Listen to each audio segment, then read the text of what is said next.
Hello and once again welcome to exam clear. मैं हूं रिचा और हम कर रहे हैं वोकैबुलरी पावर कोर्स की सीरीज। तो चलिए शुरू करते हैं आज का lesson. So today's first word is veracity. Veracity ये नाउन है। The quality of being true और the habit of telling the truth.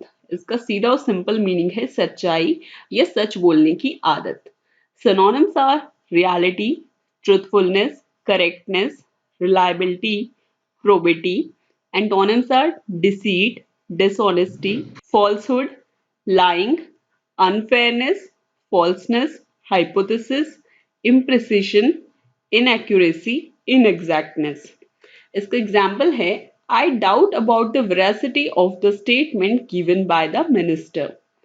मुझे असहमति है किसे लेकर जो मिनिस्टर के द्वारा एक स्टेटमेंट दी गई है, डाउट है उसकी स्टेटमेंट की सच्चाई पर।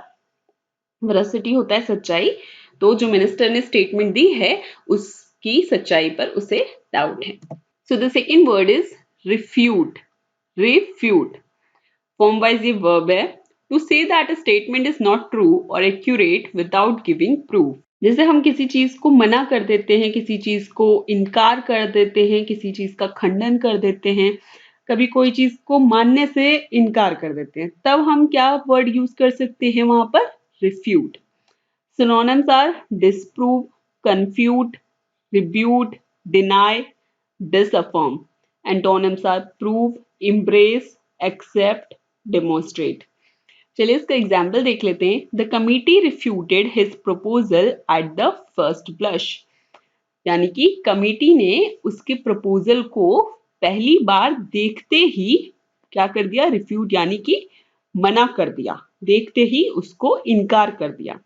He had denied that he had taken my book. उसने मना कर दिया कि उसने उसकी बुक नहीं ली है, मतलब उसने मेरी बुक नहीं ली है, इस चीज के लिए उसने मना कर दिया। So the third word is commence. Commence form wise ये नाउन है। मीनिंग है इसका टू बिगिन और स्टार्ट। मतलब कोई भी चीज जब हम शुरू करते हैं तो हम क्या वर्ड यूज कर सकते हैं वहां पर? commence. Synonyms are inception, initiation. Antonyms are conclude, educe, infer, refrain, terminate. चलिए इसका एग्जाम्पल देख लेते हैं। The programme commenced with the national anthem. मतलब कि कार्यक्रम शुरू हुआ किससे? नेशनल एंथम यानी कि राष्ट्रगान के साथ में कार्यक्रम शुरू हुआ। So the fourth word is concur. concur ये एक वर्ब है टू एग्री विथ समवन और समथिंग। मतलब किसी चीज के साथ में एग्री करना, या किसी के लिए एग्री करना, या किसी से एग्री करना। एग्री करने को बेसिकली हम concur कहते हैं। Synonyms are consent, accord, accede, assent. Antonyms are disagree, dissent, differ. इसका यूज देख लेते हैं। Everyone concurred to his opinion. मतलब हर किसी ने उसके ओपिनियन के साथ में सहमति जता दी, या हर कोई उसके ओपिनियन से सहमत हो गया। सो यहाँ पर मैंने कुछ वर्ड्स लिए हैं जो कि ये रूट वर्ड्स हैं, जो कि मिसो यानी कि प्रीफिक्स मिसो के साथ में स्टार्ट हुए हैं। चलिए इनको देख लेते हैं।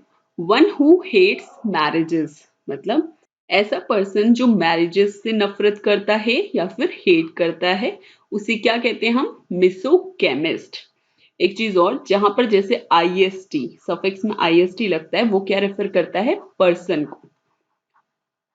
तो जैसे यहाँ पर हो गया आईएसटी, यहाँ पर हो गया आईएसटी, तो ये सब किस कैसे रेफर करते हैं? पर्सन को। वन हु हेट्स विमेन वो होता है misogynist. Misogynist, hate for something new, किसी नई चीज के लिए नफरत। मिसोनिज्म, मिसोनिज्म। वन हु हेट्स लर्निंग, यानी कि ऐसा पर्सन, ऐसा इंसान जो पढ़ने से नफरत करता है, तो उसे क्या बोलते हैं हम? मिसोलॉजिस्ट। देखिए आपने जैसे पढ़ा होगा ना, बायोलॉजी, सोशियोलॉजी, जियोलॉजी, तो ये जो लॉजी वर्ड होता है, ये क्या होता है? ये रेफर करता है स्टडी को, अध्ययन को। तो इसी वजह से ये क्या है? मिसोलॉजिस्ट। वन हु हेट्स मैनकाइंड, यानी कि ऐसा पर्सन जो मानवता से नफरत करता है, उसे क्या बोलते हैं हम? Misanthropist, misanthropist. One who hates books, उसे क्या बोलेंगे? Misobiblic, misobiblic. A minor wrongdoing, उसे क्या बोलेंगे? मिस डिमीनर, मतलब कि गलत करने को, लेकिन माइनर के रेफरेंस में उसे हम क्या बोलते हैं? Miss demeanour. So thanks for watching this session. I hope आपको ये सेशन समझ आया होगा। तो कल फिर मिलूंगी मैं आपको एक नए वीडियो के साथ में। तब तक keep practising English, keep learning English and take care.